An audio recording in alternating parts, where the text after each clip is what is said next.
By John Wagner. The Washington Post, December 3, 2017. Washington President Donald Trump issued a fresh denial Sunday that he asked former FBI Director James B. Comey to halt an investigation into the conduct of his dismissed National Security Advisor Michael Flynn. "I never asked Comey to stop investigating Flynn," Trump said in a pre-dawn message on Twitter. "Just more fake news covering another Comey lie." The tweet was the latest in a running commentary on the case from Trump that began Saturday, a day after Flynn pleaded guilty to lying to the FBI about his interactions with a Russian official. In other tweets Sunday, Trump also seized on news that Peter Strzok, the former top FBI official assigned to special counsel Robert S. Mueller's probe of Russian interference in the 2016 election, was taken off that job this summer after his bosses discovered that he and another member of Mueller's team had exchanged politically charged texts disparaging Trump and supporting Democrat Hillary Clinton. Strzok was also a key player in the investigation into Clinton's use of a private email server, which ended without charges against her.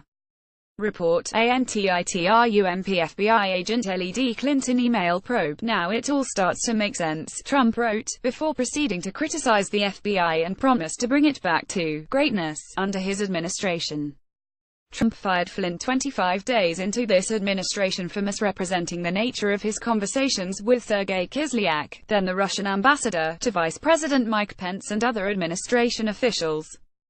Comey has alleged that the day after that, Trump urged him to be lenient with Flynn, producing notes that said Trump told him, "I hope you can let this go." Trump stoked the controversy with one of his Saturday tweets in which he said part of the rationale for firing Flynn was that he had lied to the FBI. "I had to fire General Flynn because he lied to the vice president and the FBI," Trump wrote in that tweet. But critics pounced Saturday on Trump, arguing that if he knew at the time of his conversation with Comey that Flynn had lied to the FBI and was under investigation, it may constitute an attempt to obstruct that investigation. "Are you admitting you knew Flynn had lied to the FBI when you asked Comey to back off Flynn?" Walter Shaub, the former head of the U.S. Office of Government Ethics, asked in a tweet Saturday afternoon.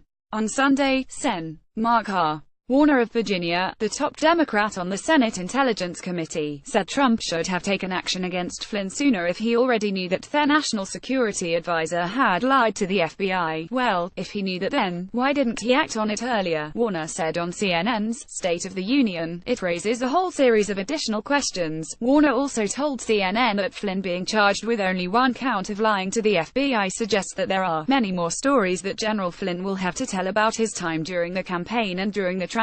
Trump attorney John Dowd drafted the president's tweet, according to two people familiar with the message.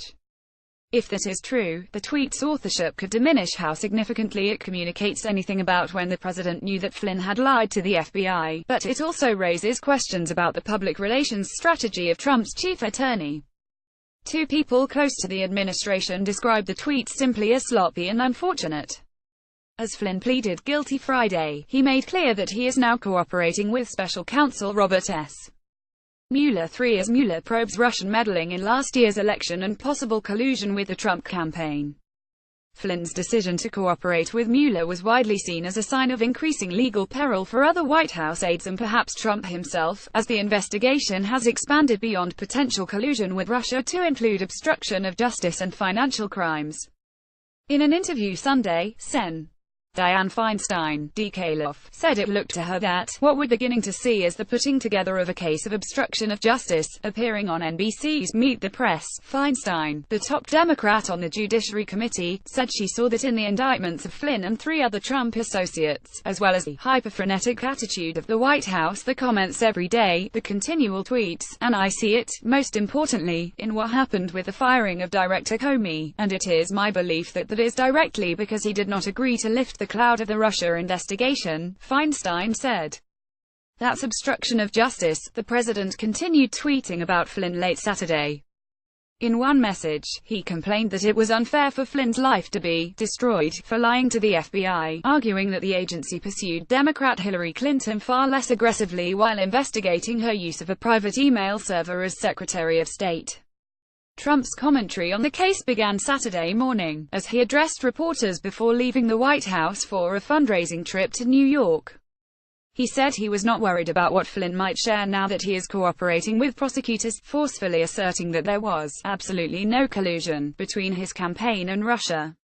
On Sunday, as he commented on news about the reassignment of Strzok, Trump also retweeted a pair of posts on the subject written by Paul Sperry, a media fellow at the conservative Hoover Institution. One suggested that the current FBI director, Christopher A. Wray, should clean house because of the politicization of the agency. A little later, Trump promised a better FBI under his leadership, after years of Comey, with the phony and dishonest Clinton investigation and more, running the FBI. Its reputation is in tatters, worst in history, Trump wrote.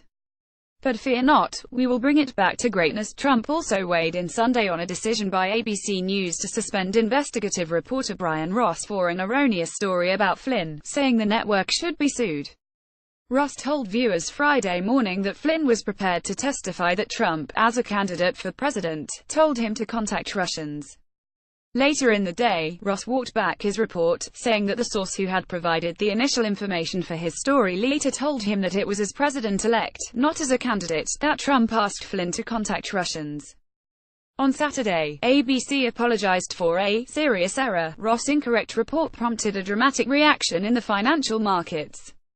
On Sunday, Trump offered a suggestion to those who lost money, people who lost money when the stock market went down 350 points based on the false and dishonest reporting of Brian Ross of at ABC News. He has been suspended, should consider hiring a lawyer and suing ABC for the damages this bad reporting has caused many millions of dollars. The Washington Post's Carol D. Leonic contributed to this report.